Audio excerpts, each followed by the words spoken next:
Hello and welcome once again to the Waters and Stanton video channel. The truth about linear amplifiers. Well, first of all, let's think about what is a linear amplifier. A linear amplifier is something that simply amplifies what you feed into it, and out at the other end should come a perfect image of what went in, albeit somewhat stronger in signal strength. That's why it's called linear.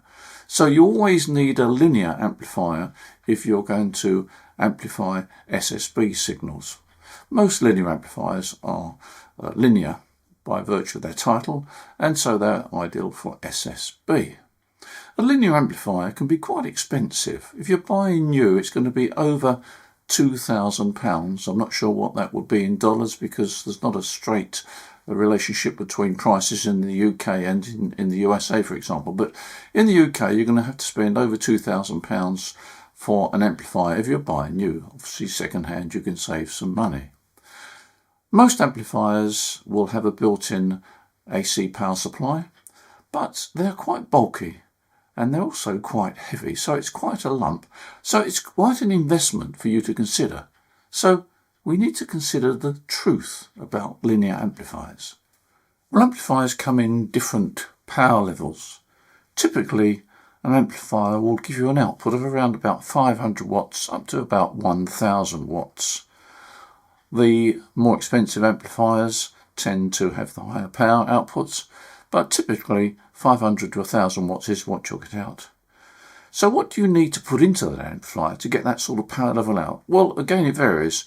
But probably around about 50 watts. Most amplifiers will, if you put 50 watts in, they'll give the maximum amount, which, as I say, is something like between 500 and 1000 watts. There are some amplifiers which are more sensitive and need less input drive. But basically, if you think about 50 watts output from your transceiver, will give you between 500 watts and 1000 watts out, depending on which model you buy. So what sort of gain will it give you? If you've got a 100 watt transceiver, your amplifier will give you between 1 and just under 2 S points. That's assuming that an S point represents 6 dB gain. So 1 S point or up to 2 S points, it sounds worthwhile, doesn't it? What will it do? Well, it'll make your signal louder, certainly. Certainly if you add your amplifier, you're going to be a louder signal on the bands. Let's give you an example. If you're on 40 meters, for example, and you're being received at a signal strength of S7 by the station you're talking to, if you switch on your amplifier, you'll probably go up to S8, maybe almost approaching S9. So it's quite a significant difference, isn't it? But it's also a fact that whether you had your amplifier on or you didn't have it on, you'd still be heard by that station. He may find it more comfortable to listen to the louder signal, but really and truly S7 is not a bad signal strength. S9 is better. But is it really that much better? I mean, is it just the fact that you'd like to get S9 signals or S9 signal reports rather than S7 signal reports? Many of you will think, well, I don't care, as long as he can hear me, does it really matter? But I'm sure there are those that would like always to get an S9 signal report.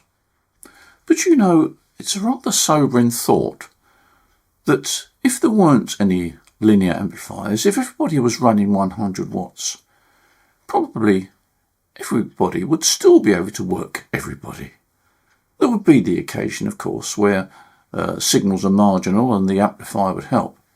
But generally speaking, I think 90% of the time, if not more than 90% of the time, whether you were running 100 watts or 1000 watts, wouldn't make a ha'porth of difference as to whether you could be heard. It's just that you would be heard a bit louder. And that brings us on to another rather important point. I suppose we could call it queue jumping. One of the main reasons for having an amplifier, or at least one of the main benefits of having an amplifier, is that you're further up the queue. If there's competition to work a station, you're going to be further up the queue. You can queue jump, switch your amplifier on, and you'll be near the top of the queue. Switch your amplifier off, and you'll be further down the queue and you'll have to wait a bit longer. It's a sad fact, isn't it? But it's probably true. So really and truly, you have to consider, do you buy the amplifier to work stations you wouldn't otherwise work, which probably is not that often, unless, of course, the reason you can't work them is because you're too far down the queue. Now, as I said at the outset, the amplifier, linear amplifier, is not a cheap item. It's about the same price as a good HF transceiver. And you have to really weigh up whether the outlay of that money is going to benefit you in the way that perhaps you hoped. Certainly you'll work more stations because you'll be further up the queue, but at a cost. I know many stations will think, well, I'm going to just be patient, I don't mind queuing, or I'm not worried about getting an S9 signal report, S7, S8 is fine by me, and after all, there's many occasions when conditions are good and I'll get an S9 anyway. So, interesting thought, isn't it? Do you need an amplifier, or don't you need an amplifier? And can you justify the expense of buying an amplifier? That's a personal choice for you to make. In the meantime, thanks for watching this short video. I hope it's been of interest to you. Thank you for your support on this channel. It's much appreciated. So, in the meantime, enjoy your ham radio, and as usual, I look forward to seeing you in the next video. Bye for now.